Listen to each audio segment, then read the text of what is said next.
Today is Saturday, April 15th, 2017.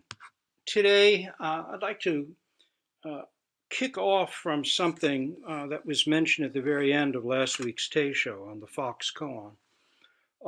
Towards the conclusion of last Saturday's teisho, I mentioned Lao Tzu's dictum in the Tao Te Ching, "The sage is not human-hearted." I'd like to explore this.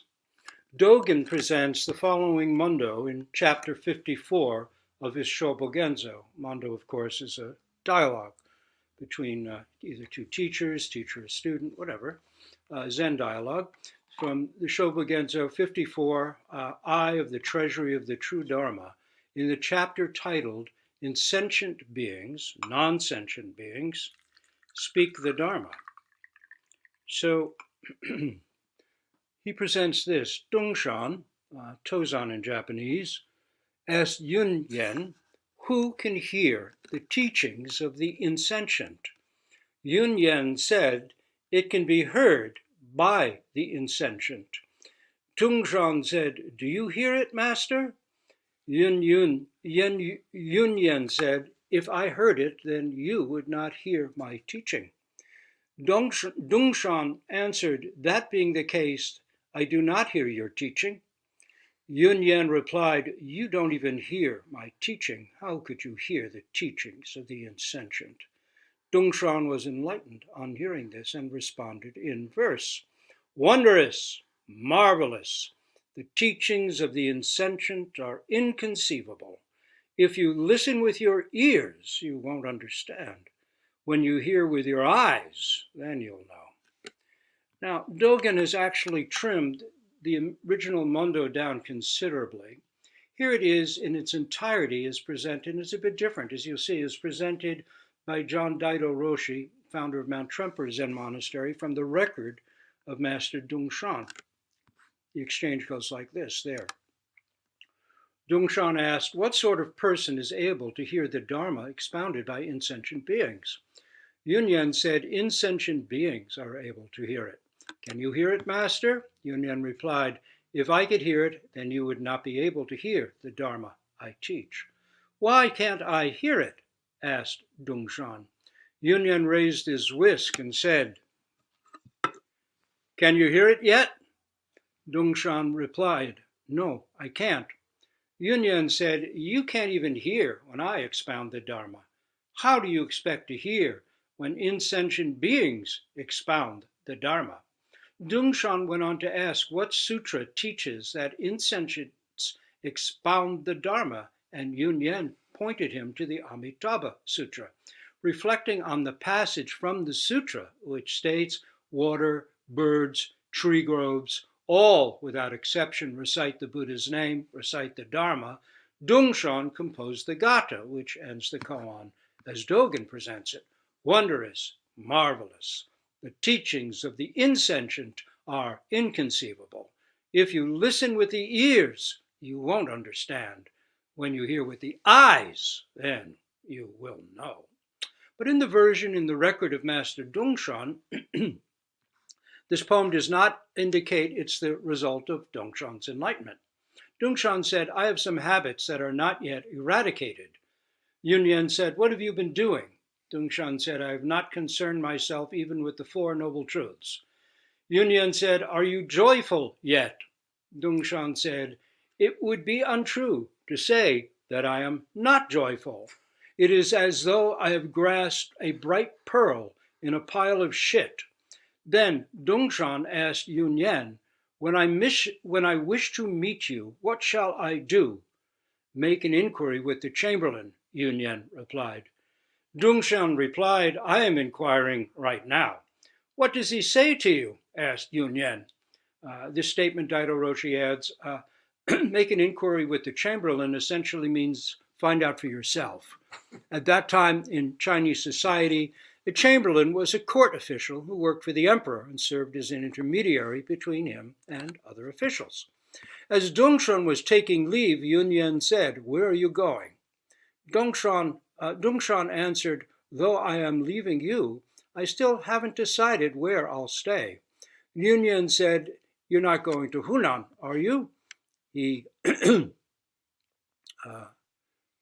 He wanted to know if Dongshan was returning to his native town. No, replied Dongshan. When will you return? Asked Yunyan. I'll wait until I have a fixed residence, replied Dongshan. Yunyan said, after your departure, it will be hard to meet again. Dongshan countered, it will be hard not to meet. Just before leaving, Dongshan asked, if after many years someone should ask if I'm able to portray the master's likeness, how should I respond? He is asking, have I finished my training? Have you approved me? Do I have the transmission? A portrait is usually given in those days in ancient China to someone whose training was completed with the teacher. After remaining silent for a while, Yunyan said, just this person. Just this person was a phrase used in Chinese courts, says Daido Roshi, a formula a criminal used to plead guilty. Dongshan was lost in thought. Yunyan said, having assumed the burden of this great matter, you must be very cautious. Dongshan remained dubious about what Yunyan had said. Later, as he was crossing the river, he saw his reflected image in the water and experienced a great awakening concerning the meaning of the previous exchange. He composed the following gatha. Earnestly avoid seeking without, lest it recede far from you. Today I am walking alone, yet everywhere I meet him. He is no other than myself, but I am not now him. It must be understood in this way to merge with suchness. Daido Roshi adds, Dongshan went on to become one of the greatest Zen masters of that period of Chinese history, and it is his lineage that Dogen carried from China to Japan and continues today in the Soto school. We are grateful to Dongshan for this and for his subtle 5 modes or ranks, which we explored towards the end of our koan curriculum. The teaching of the insentient or non-sentient or non-human seems especially pertinent in spring, when we head back outdoors and our senses reopen to colors, flowers, birdsong, smells of the earth and growing things, the shimmer of starlight. What is it to be human-hearted? It sounds wonderful. Certainly it can mean compassionate, humane, thoughtful of others, kind, sympathetic, caring deeply, wanting to do the right thing, and other admirably humanistic associations.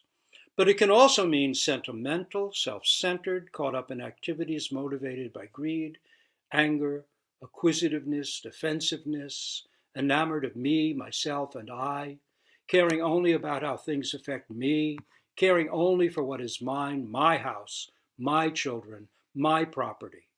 To be human-hearted is to be in the ordinary human condition of separation, a duality between us and everything and everyone else, even those we love. This condition can itself become the ground of practice, of deeply wanting to develop compassion and selfless wisdom, and one day live without separation. Until then, the problem remains. The world and all its beings, the 10,000 things, sentient and non-sentient, are experienced as outside, and what we call ourselves inside. This is based on a delusion, not reality. In reality, our separated sense of a permanent ego self is not real. Or we might say it's only provisionally real. This is why Buddhism says there is no soul. If by soul we mean a permanently, irrevocably separated, isolated, internal being that goes on eternally, this is not to say that there is not soulfulness. So, the CEO, let's say, who in doing their job cares more about profits than issues of environmental impact and sustainability, would have little use for deep ecology, which Gary Snyder once described in a workshop I took with him, as an ecology that gives equal respects to the needs of the non-human. Such a fictive CEO has a limited perspective.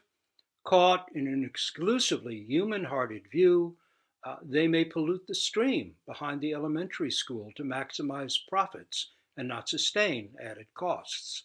They don't experience the stream as their own blood. The children in that schoolyard they see as someone else's children. The stream gets poisoned because it increases profits, pays for the CEO's kids to go to expensive schools without needing scholarships, and gives value to shareholders. Blake says the fool sees not the same tree that the wise man sees. The fool only sees so much lumber, or so much money, or a form of stylish ornamentation, or something blocking a view, or something they chop down because it drops acorns on their roof. The wise person, what do they see? We'll get to that. A non-human-hearted CEO sage, let's say, or one who hears the teaching of the non-sentient, might willingly dig up rusting oil tanks at their factory at the cost of millions to replace them with ones that will not leak for many years to come. They dig into immediate profits to preserve something of greater long-term value, and they do it before it's legally required. They act on a felt intimacy with all life. They are not thinking with a human heart. They are thinking with the heart of a stream, the heart of soil, earth, tree. We can train ourselves to think this way. Having a base of zazen allows for felt connection, less egotistic self-centeredness and separation. Zen asks us to shut lights when there's no need for them to be on, turn off power when appliances can be turned off, not foster habitual unconsciousness by letting water run unnecessarily when brushing teeth or showering or washing. The recognition of an ecology that equally respects the needs of the non-human is essentially Buddhist and points us to the practical profundity of being not human-hearted. Not human-hearted can sound scary to our dualistic mind. Is the sage a zombie? A thing without human feeling? Uncaring, heartless, cruel, inhumane? Such concerns are the projections of a deluded dualistic mind. Our essential and original non-duality can seem threatening to our egotism. Such thoughts arise out of fear, defensiveness, and self-centeredness. They are projections of an isolated ego's fear of letting go, losing control, becoming nothing, and dying Zen's great transformative death. Not human-hearted means not self-centered. To grow up spiritually, we must outgrow that and regain a larger heart. Regain because we knew this from childhood, when the stars were ours, the water running down the gutter, our own life stream, the tree, our best friend. More was ourselves in green-leafed form, and a boulder, our ancient wise companion. Actually, it's never been lost. We don't regain it. We awake again to it. What is this not human-hearted? Not human-hearted means stepping beyond purely personal, human-centered limits, beyond dualistic concepts of me in here, you out there.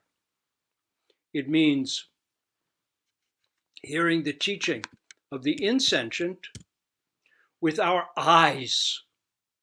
We take care of things then, for they are not mine, not yours. They belong to themselves. We respect the life of the dresser we're carrying downstairs because its life, this piece of furniture, is as weirdly mysterious as our own. Dogen, in his advice to the cook, tells us to take care of pots and pans, for they are our own body. He didn't mean that literally. They have no veins. They don't scream or bleed when banged or dented or dropped in scalding water. But he didn't mean it symbolically either. How are they ourselves? You must hear the teaching of the insentient with your eyes to know. When we are no longer human-hearted, we have greater freedom to be whole, more spontaneous, generous, playful. We're not so cramped by self-consciousness or a need to be separated from others, stuck in our own practice, attempting to be in control.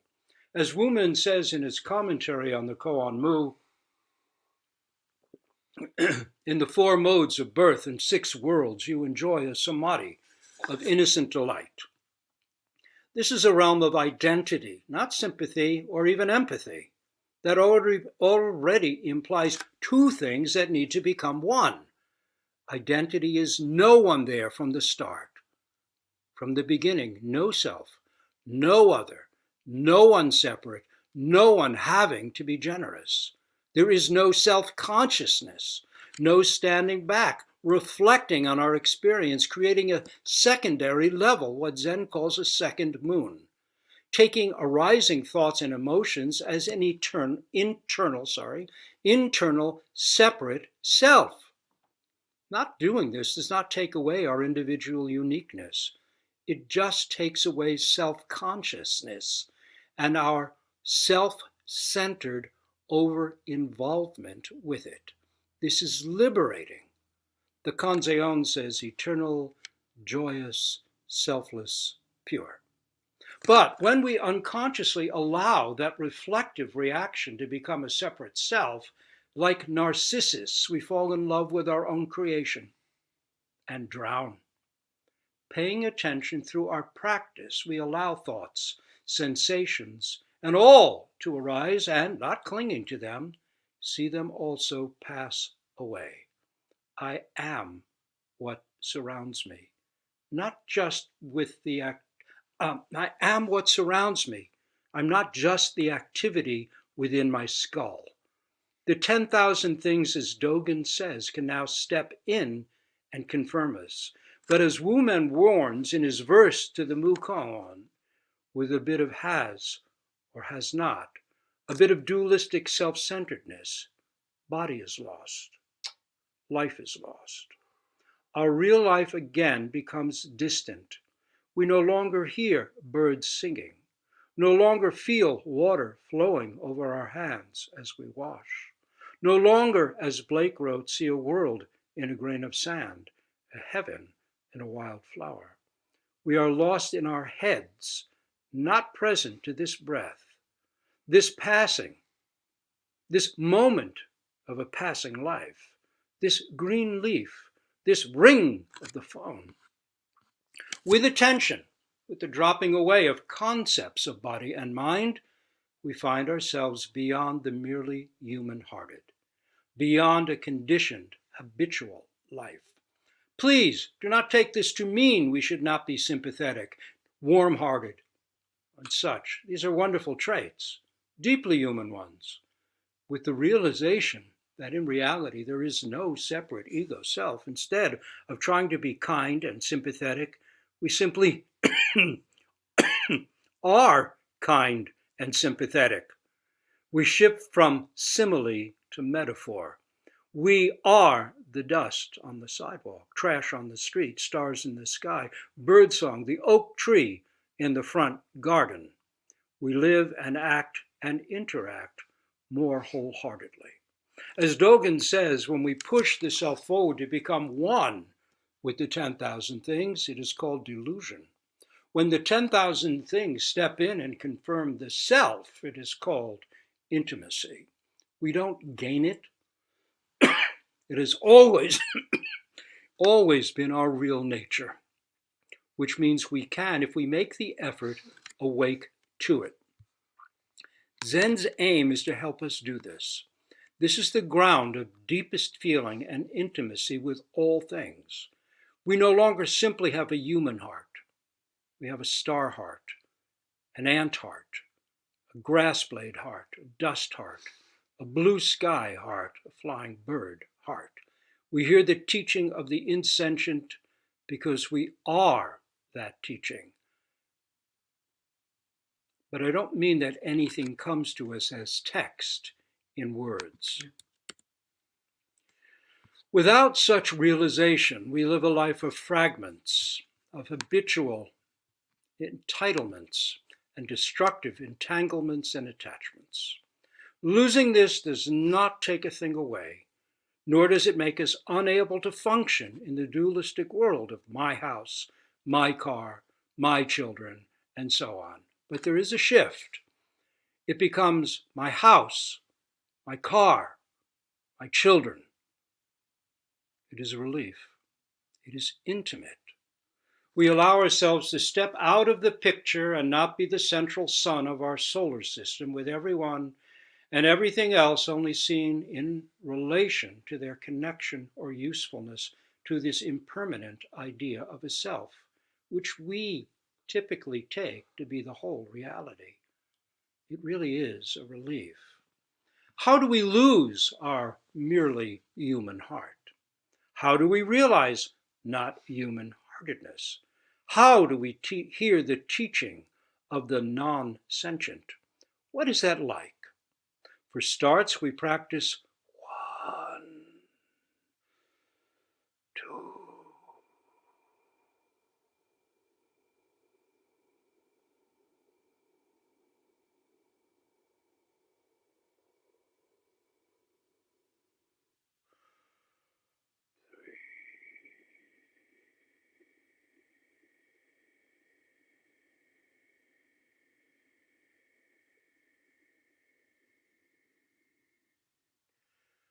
We practice awareness of this breath.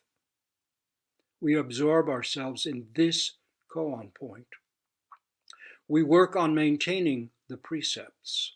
In such ways, our habitual self-centeredness is let off from center stage. We allow or suffer, as Jesus said, the pain in the knee, the smell of the incense, the sound of a car in the street below, the caw of a crow to enter, wipe us away, and take their place as us. Here are hints. Buddha and the Morning Star from the Denko Roku, first case, transmission of the light. After 6 years of ardent, unswerving practice, Shakyamuni Buddha, seeing the morning star, gained enlightenment, and said, I and all sentient beings of the great earth have in the same moment attained the way. The morning star steps in. After 6 years of ardent practice, what shall we say, prepared the ground, loosened the soil, opened the window. The morning star steps in, and that's it. But practice was necessary for even such a great sage as Shakyamuni Buddha to get to this moment. And then one morning, all self-centered concepts of body and mind fell away. There was just star, no one looking, no one trying to be one with. Star, just star. Obviously, if it was so for him, the great sage, it will also be so for us piddling sages. If we mean to awake to our actual mind and true situation, non-duality is just reality. It's not something special or different. We too will have to work at it. No one is without it, but to know it, like the Buddha seeing the morning star and hearing the voice of the insentient with his eyes, we must do the work. When self-centeredness drops away, triggered by a word, a call, a star, a flower falling, it is the most natural thing in the world, like falling off a log. Hekigan 78, 16 bodhisattvas enter the bath. Shwedo, compiler of the Hekigan Blue Cliff Record, repeats an old story and adds a bit of pertinent advice. You will be able to attain this, he says, only after 7 times piercing and 8 times breaking through. In ancient times, there were 16 bodhisattvas who at the monk's bath time, following the rule, filed in to bathe. Suddenly, they experienced realization through the touch of the water. You Zen worthies, how will you understand their saying? Experiencing the subtle and clear touch, we have achieved the status of the sons of Buddha. You will be able to attain this only after 7 times piercing and 8 times breaking through. Intimacy is all. The work to get there is difficult, but when it happens, it's nothing more than getting in the bath, experiencing the touch of water. Going back to the question of how the wise person sees a tree, here's case 37, Woman Quan, Gateless Barrier, Jiao Chu, the oak tree in the front yard. A monk asked Jiao Chu, what is the meaning of Bodhidharmas coming from the West? That is, what's the meaning of the highest, truest, deepest, most profound Dharma? Why did Bodhidharma come from the West? What's the meaning of that? Jiao Chu said, the oak tree in the front yard. Wu Men's commentary, if you can see intimately into the essence of Jiao Chu's response, there is no Shakyamuni in the past and no Maitreya in the future. Wu Men's verse, words do not convey the fact. Phrases do not embody the spirit of the mind. Attached to words, your life is lost. Blocked by phrases, you are bewildered. Hearing of Jiao Chu's oak tree in the front yard, front garden, front yard, a human-hearted person might take this sympathetically or sentimentally, which means conceptually. And they think, Bodhidharma came even for the sake of this oak tree. How profound. But that is not the way of the sage or of the Zen student. No, not at all. Concepts, no matter how lofty and useful, won't ultimately do. They are not intimate enough. We are still wearing or stuck in our human skin. To truly know ourselves, to truly know bathwater, a tree, a star, we must step beyond our human-heartedness. Again, Wu Men's verse, words do not convey the fact. Phrases do not embody the spirit of the mind. Attached to words, your life is lost. Blocked by phrases, you are bewildered. The way of the Zen adept, the way of the state of the sage, is to step beyond all traces of thought, which does not mean to evade or suppress or repress or deny thought. Please do not do that. We have a brain and it thinks thoughts, but dropping attachments to concepts of my isolated body and mind, through actual practice of body and mind, seeing through concepts of me in here, you out there, concepts of hearing sounds, seeing colors, smelling odors, feeling with the body, we experience truly, without separation. Eventually realizing the way and over time walking it, we become more open-hearted, more authentic, and more able to naturally be of use to others, to people, animals, rivers, earth, air. This is not to eschew or lose our human heart, but to awake to our original face. Zen Master Isai expressed it like this, because I am, heaven overhangs, and earth is upheld. Because I am, the sun and the moon go round. The 4 seasons come in succession. All things are born, because I am. That is, because of mind. In an article on Zen and ecology written back in 1990,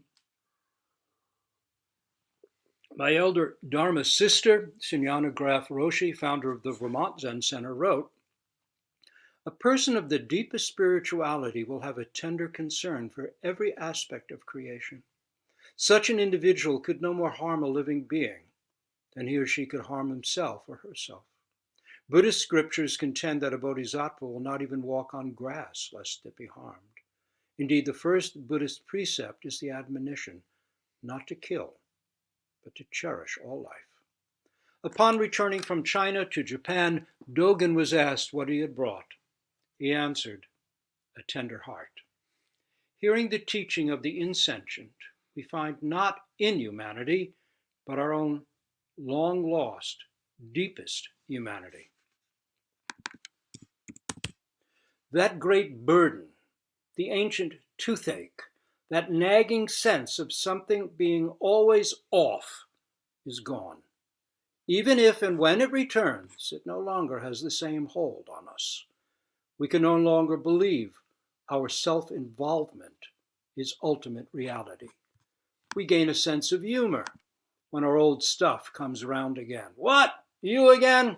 I don't think so.